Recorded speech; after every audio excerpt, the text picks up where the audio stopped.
All right, welcome to High Road to You, and this is Mark Stofer. I wanted to show you a chart that I put together here, and basically explains my life. Okay, this is survival zone here. This is a shit show. This is where chaos and guilty by association and no low self-esteem and dependency. This is where I lived as I was born into this, right? And then this is where ignore, deny, blame. This is the rabbit hole. There's no growth in this area here, truly, until you are accountable and you cross this line of accountability. This is where living is. This is where you forge luck and opportunity and, things that are genuine, and there's a foundation, right? So if you think about a foundation, if you're going to build a house or a skyscraper, ideally you want a foundation that you can build up as much as you can possibly do in your life. That's the view's much better. The higher you go, you just want to know that the foundation, the structural integrity of your house is in order. And that's where this right here, people build empires. I think about the drug lords of Colombia. I'm watching the story of Pablo Escobar, and this is where he lived down here. And it's amazing because when in the beginning of the movie, his mom is saying, "Look, you got to be just shrewd, crooked, and crafty, and you never admit to doing anything. If you get caught, you don't admit that you are wrong in any way, or guilty in any way." So that's the biggest challenge, is that when you have that kind of a foundation, empires have been built. You think about the Ponzi schemes that happened with Bernie Madoff, and the smartest man in the room with the Enron scandal. All these things that happen on both sides of the fence. In the drug infested world and also in the corporate world. And I think ultimately, when you navigate these waters, you have a boat that's got a crack in it, and you keep going out to deeper and deeper sea. And I always think about this as this impact zone. So many of my families and friends, a lot didn't make it. I had a dear friend said, "No, heroin is a drug of choice among doctors and attorney and professionals." And I like, what are you talking about, right? I had been drug free for such a period of time, and I separated myself from all my family and my friends. And this is one person that came back into my life and is trying to convince me that I was really missing out, right? And so, you just can't believe what you're hearing, and then you have to take massive action to set those boundaries. Because I said, I love you, but you're not coming around my family. I don't know what kind of element you're going to bring into my world that I have to concern myself with. And you're guilty by association, and I don't know what associations you have, but that's not going to be part of my life. So this is a life disruption. Your hero's journey begins there, when you realize that you're on that crossroad. A lot of times it's very, very subtle. Like, you're always at these crossroads, and sometimes it's real subtle, and you have this amazing lifestyle going on. I've had business partners that I enjoyed surfing with, and spearfishing, and traveling, and cycling, and it was like, wow, we're on this healthy path. Nutrition, physical and social activity every day. That's the goal, and that's helps you build resiliency in yourself, and it sustains you through the storms of life, because you have storms on the high road as well as the low road. But the storms on the high road, that they provide resiliency to overcome, right? Because you're mentally healthy, you're physically healthy, you're emotionally healthy, you're spiritually healthy, and that's where you want to be. And that's where opportunities, that's where real living happens here. And yeah, it's harder. It's uphill battle is much easier than a low road, glide, if you will. But you're always at these crossroads of accountability, and you're always having to contend with not just your own inner demons, if you will, to try to get ahead, but you're contending with other people and their accountability and their integrity. I remember I put my kids in sports because the boss is like the manager, the owner, the coach is like the owner, manager, boss, and the teammates are like the coworkers, and the people in the stands are customers, and you're on display, right? And there's cameras from all angles, people from all angles looking at, are you being true to yourself on that field? And it holds accountability, and they learn life lessons to prepare them for life. And remember, I got my kids in, it was a golf program during the summer, the First Tee, it was called First Tee.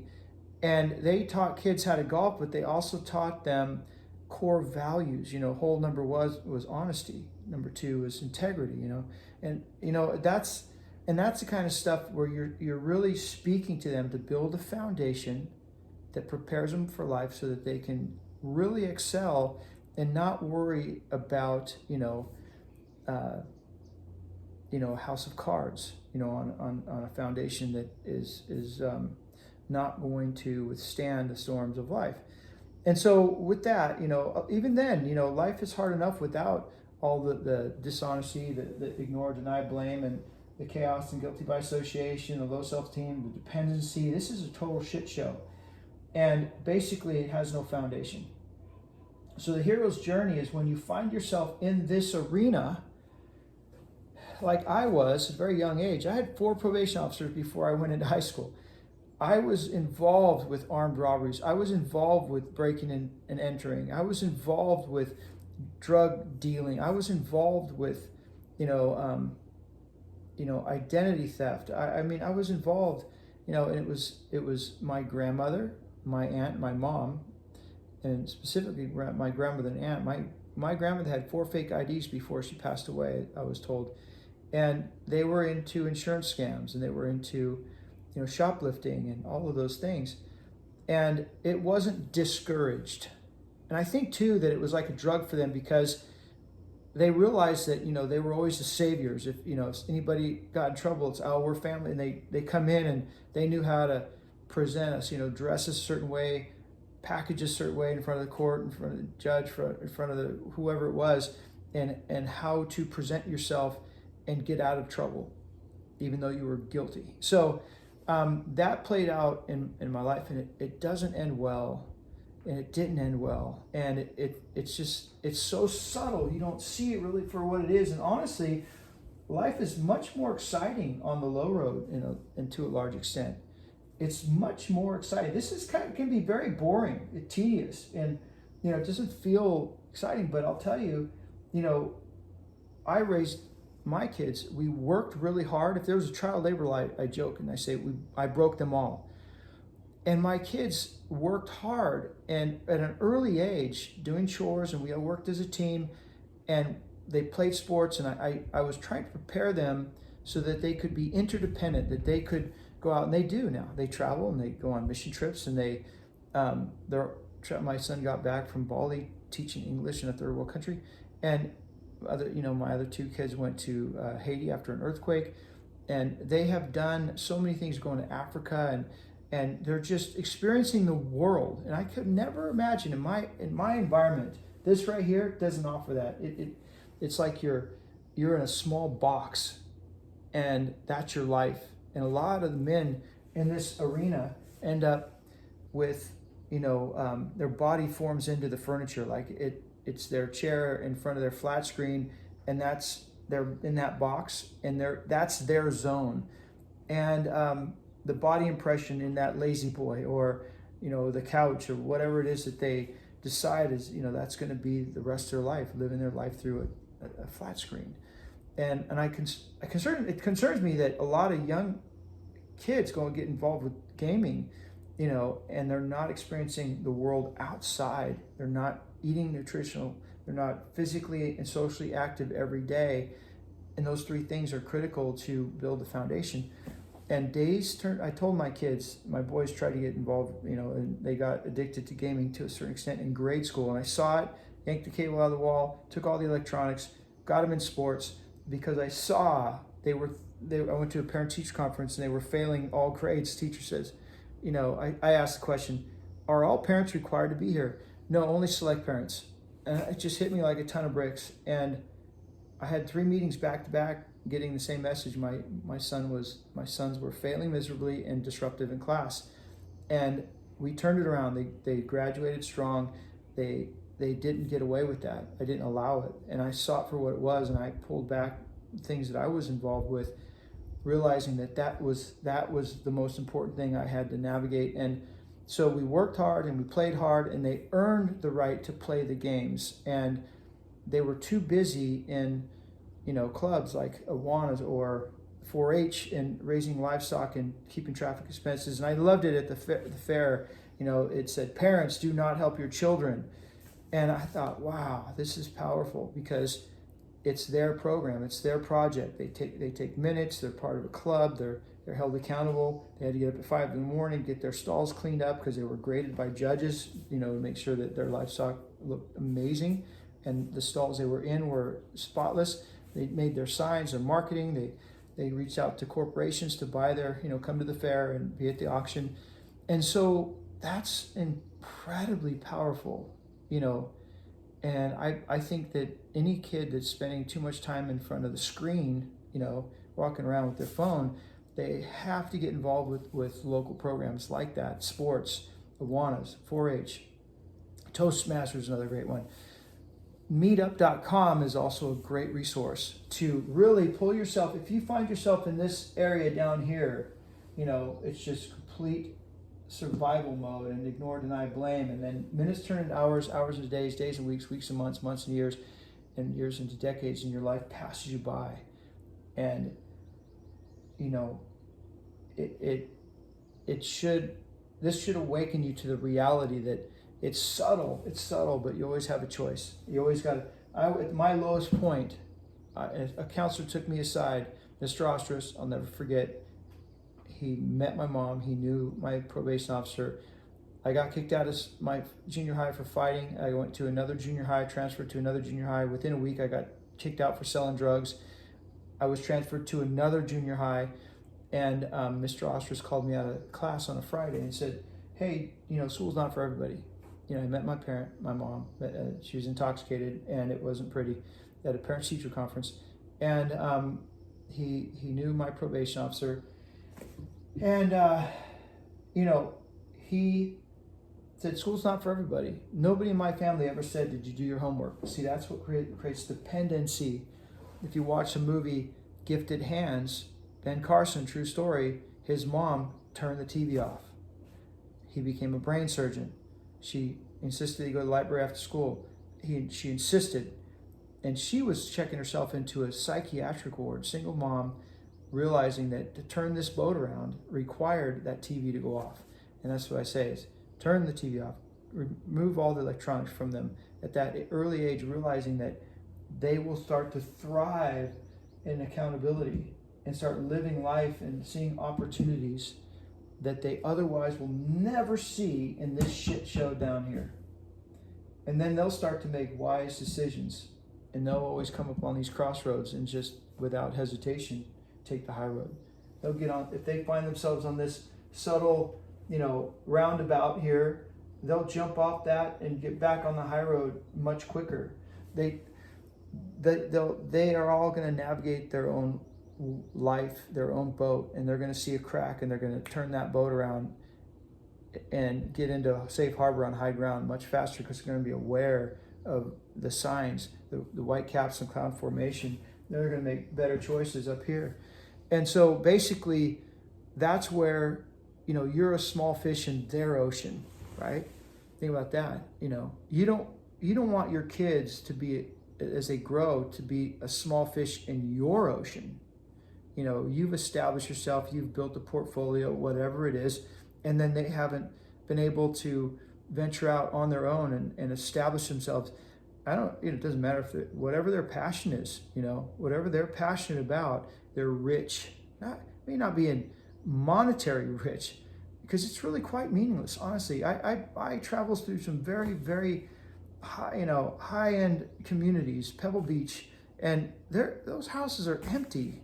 There's nobody outside playing. There's nobody out on the deck. There's no. It's just it's empty. It's quiet. It's sad, honestly. So, I love the fact that our portfolio of pictures of our lifestyle, working hard, playing hard. That's what happens up here on the high road. That's where life provides opportunities, and you forge luck, and you surround yourself with people that are accountable, that have integrity.